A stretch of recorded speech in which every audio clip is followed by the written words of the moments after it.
साल 1.5 साल पहले वो एक यहूदी आदमी, एक काफिर, वो सिद्धू मूसे वाला, उसकी वफ़ात हो गई तो हर मुसलमान के माँ, बहन, बेटी के, बच्चे के, नौजवान के ज़ुबान पे दुख के इजहार थे। हर बंदा एक दूसरे को आके बताता था यार वो बंदा मर गया। लेकिन दुख इस बात का है आज कुरान मजीद की बेहुरमती की जा रही है, कुरान मजीद को शाहराह पर जलाया जा रहा है, लेकिन मुसलमान को खबर तक नहीं है, वो इल्म तक नहीं है। जिनको उस बंदी वफ़ात का गम था आज उनकी ज़ुबानें खामोश है। वो मोमबत्ती जलाने वाली एंटियाँ पता नहीं अब कहाँ नज़र नहीं आती, उनके स्टेटस लगाती थी, दुख का इजहार करती थी। लेकिन दुख इस बात का है जब कुरान की बारी आती है तो बड़े बड़े लोगों की ज़ुबानें बंद हो जाती है।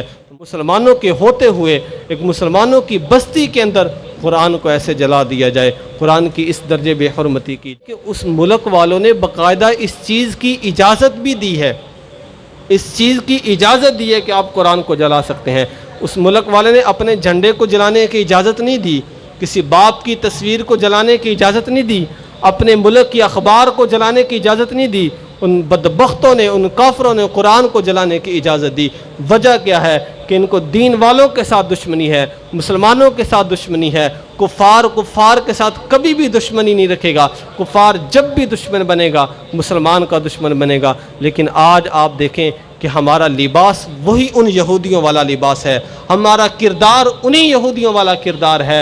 हमारी कोशिश ये होती है हम अपना तौर तरीके उनके जैसे अपनाएं, हम अपनी अखलाक उनके जैसे बनाएं, हम अपनी शक्ल व सूरत को उनके जैसा बनाएं। वो नौजवान नस्ल ने लिबास उन जैसा पहनना शुरू कर दिया, अपनी शक्ल व सूरत उन जैसी बनानी शुरू कर दी, अपना चाल ढाल, चलन ढलन, रफ्तार गुफ्तार सारी उन जैसी बनानी शुरू कर दी।